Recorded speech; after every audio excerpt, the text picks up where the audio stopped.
പനച്ചിക്കാട് ദക്ഷിണ മൂകാംബിയിലെ നവരാത്രി മഹോത്സവത്തിന്റെ ഭാഗമായി നടന്ന പൂജവയ്പ് ഭക്തിസാന്ദ്രമായി. വിവിധ ക്ഷേത്രങ്ങളിൽ നിന്നും വിശേഷാൽ ഗ്രന്ഥങ്ങളുമായുള്ള ഘോഷയാത്രയ്ക്ക് പിന്നാലെയായിരുന്നു പൂജവയ്പ് ചടങ്ങുകൾ. വിജയദശമി ദിനമായ വ്യാഴാഴ്ച ക്ഷേത്രത്തിൽ ആയിരക്കണക്കിന് കുരുന്നുകൾ വിദ്യാരംഭം കുറിക്കും.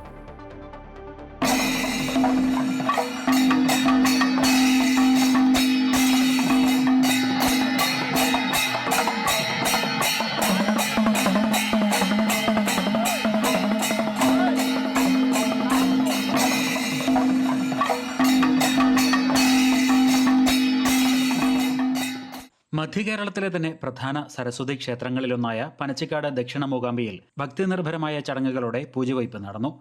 സരസ്വതി സന്നിധിയിൽ പ്രത്യേകം തയ്യാറാക്കിയ മണ്ഡപത്തിലായിരുന്നു പൂജവയ്പ്. കുഴിമറ്റം ഉമാമഹേശ്വര ക്ഷേത്രം, ചോഴിയക്കാട് ശ്രീകൃഷ്ണസ്വാമി ക്ഷേത്രം, സ്വാമി വിവേകാനന്ദ പബ്ലിക് സ്കൂൾ എന്നിവിടങ്ങളിൽ നിന്നും വിശിഷ്ട ഗ്രന്ഥങ്ങളും പാഠപുസ്തകങ്ങളും വഹിച്ചുകൊണ്ടുള്ള ഘോഷയാത്ര പരുത്തുംപാറ കവലയിൽ സംഗമിച്ചു. തുടർന്ന് രഥഘോഷയാത്രയായി ക്ഷേത്രസന്നിധിയിൽ എത്തിച്ചേർന്നു. ക്ഷേത്രത്തിനു മുന്നിൽ Devaswom assistant manager KV Sreekumar വിശേഷാൽ ഗ്രന്ഥങ്ങൾ ഏറ്റുവാങ്ങി. തുടർന്ന് വാദ്യമേളങ്ങളുടെ അകമ്പടിയോടെ സരസ്വതി ദേവിയുടെ സന്നിധിയിൽ എത്തിച്ച് പ്രത്യേകം തയ്യാറാക്കിയ മണ്ഡപത്തിൽ പൂജവയ്പ് നടന്നു. വിജയദശമി ദിനമായ ഒക്ടോബർ 2 വ്യാഴം രാവിലെ 4-ന് പൂജയെടുപ്പും തുടർന്ന് വിദ്യാരംഭവും നടക്കും. തന്ത്രി പെരിഞ്ഞേരിമന വാസുദേവൻ നമ്പൂതിരി ചടങ്ങുകൾക്ക് കാർമ്മികത്വം വഹിക്കും. ആയിരക്കണക്കിന് കുരുന്നുകൾ ഇത്തവണയും വിദ്യാദേവതയുടെ സന്നിധിയിൽ അറിവിന്റെ ആദ്യാക്ഷരം കുറിക്കും. അമൃത ന്യൂസ്, കോട്ടയം.